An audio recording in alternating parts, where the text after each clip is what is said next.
It's time for better food. And Chef Plum is here to rescue us. He's making something much better than that. And we've been talking about coffee a lot, so he's showing us how to cook with it. Yeah, he talked about it on his show, Seasoned. He was talking about coffee. Were you talking decaf or regular, Chefy? Hello, it's me you're looking for. Yeah, It's probably the first one you did, right? It was for once. But it was a good one, though. Not bad. Well, my voice isn't quite there yet. I haven't spoken. It was pretty good. I gotta give it to you. You guys could do a little duet. Maybe you could sing a song about sticky coffee pork ribs. That's what you're making? Yeah, absolutely. So I was kind of thrown for a loop. This week on Season, we talked all about coffee, roasting coffee, how to drink the coffee the right way, how to do pour overs, different types of coffees. And I said, well, what can I do that cooks the coffee on better? So I came up with an awesome recipe for ribs, right? We're going to actually make a barbecue sauce out of the coffee. And I'm so excited to show you this, but I'm a little bit more upset about, Scott, did you really eat cat puke? Did I miss something? Oh, you missed it. Oh, you missed it. It was worldwide. Years ago. Years ago. Was before we knew you, I guess. Yeah, way before. All right, well, I don't want to get into it because it's going to gross me out even more.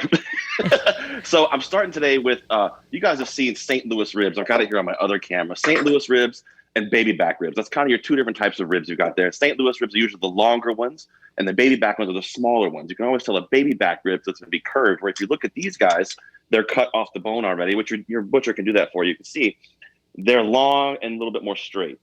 Okay. I like to use this kind. Yeah, I like to use this for the fat content. It cooks a little bit faster. It cooks a little bit more evenly. So what we're going to do, and it's a little bit dangerous part of this recipe. It's the only dangerous part.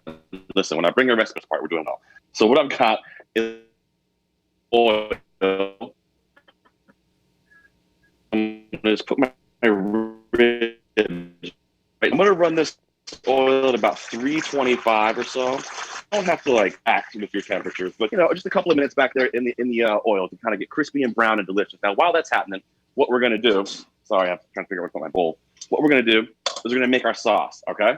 So we're going to start this sauce off with a little bit of garlic cloves. I love fresh garlic cloves. You can see these guys here.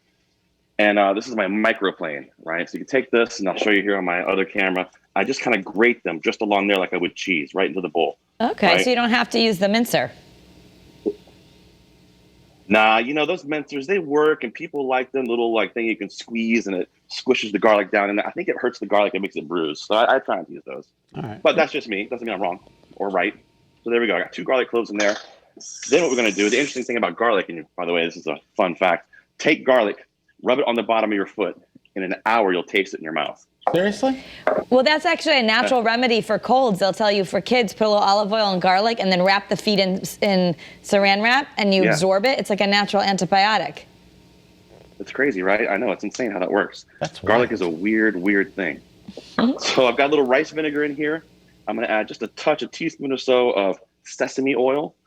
Then we've got some soy sauce. I like to use a dark soy sauce, because they have lighter soy sauces, darker soy sauces. I like a darker one for this recipe, so I'll put about a cup in there.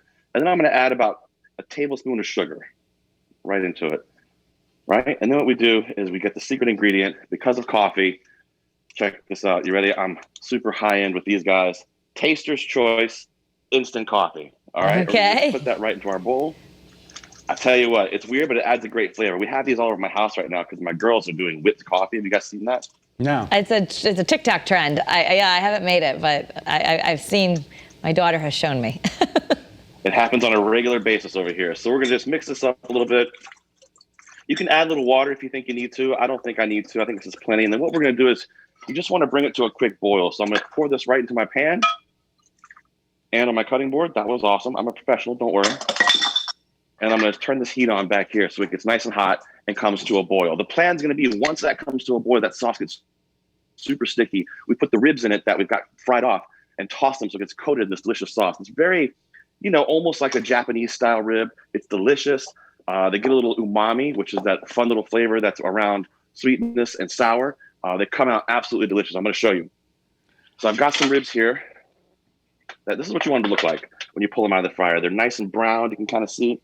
Browned off, crispy on the outside, soft on the inside, has nice flavor to them. What we're going to do is take these guys, and I'm going to put them right into our sauce we've got on the stove. This is already almost done. This is a quick and easy recipe. I feel like all of them I try to do a quick and easy, Kara. I don't know We why. like quick and easy. But Yeah. wait, so just because, just to review, you dropped those ribs in the oil and you boiled them just for a couple of minutes. Was it just vegetable oil? Yes, so I use a little vegetable oil, setting up like you would to fry French fries or to fry little dumplings, little wontons. Like I said, it's the one dangerous part about it, but just be careful with it. Put your thermometer in there. Keep it around 325 degrees. That knob on the stove, the up and down knob, that's the important one. And then you'll know, because you can keep it from getting the oil boiling over, right? So if it gets too hot, it'll boil over. So just keep your eye on the temperature on it and let those ribs get nice and brown. So what happens then is, I'll bring you over here. Here you go. We're flying. There we are. You can see they start to get nice, and I'm doing a terrible job with the camera. There we go. They start to get nice and sticky in there with that. And that happens. That process happens really quickly. It doesn't take long. We just got to give it like another 10 seconds, and we'll pull these guys out, and we'll plate them up. I'll show you. It's a great recipe, and again, we're cooking with coffee. Cooking with coffee, which they didn't think I could pull off, but we're going to do it. So I've got a cutting board here. You guys know I love to plate things up on cutting boards. It makes it look very rustic. Yeah. So I'm going to use this board here. I've got these ribs. Chef, what if you didn't have instant coffee? Could you use regular coffee? So if you don't have instant coffee, I would take and make a little cup of coffee, a dark cup of coffee, and pour that in there. Okay. You know, pour like a tablespoon or two of that into it. You know, the instant coffee works great for it though, because it adds so much flavor so quickly. So, okay. You know, and if your kids are doing whipped coffee, you got it. So here we go. Put these guys down. Look at this. These things look amazing. They smell so good. Right on the plate. And then what I do to finish these guys off in the pan is I'll take a little bit of the residual sauce that's in the pan right on top. And then we get fancy and we put a little sesame seeds on there. Look at this, huh? And then we're going to finish it off with a little bit of, you can use cilantro or green onions. I like to use green onions. Kara likes And there you go. Thank you, Chef. Look at That looks amazing. Can you see that? There. Beautiful. Not bad. Finger looking good. Thank you so much. Hey, when I get back in the studio, you guys are making these, not me. Okay. Okay. That's the deal. Yeah, that looks like something we could do. It looks doable. Absolutely.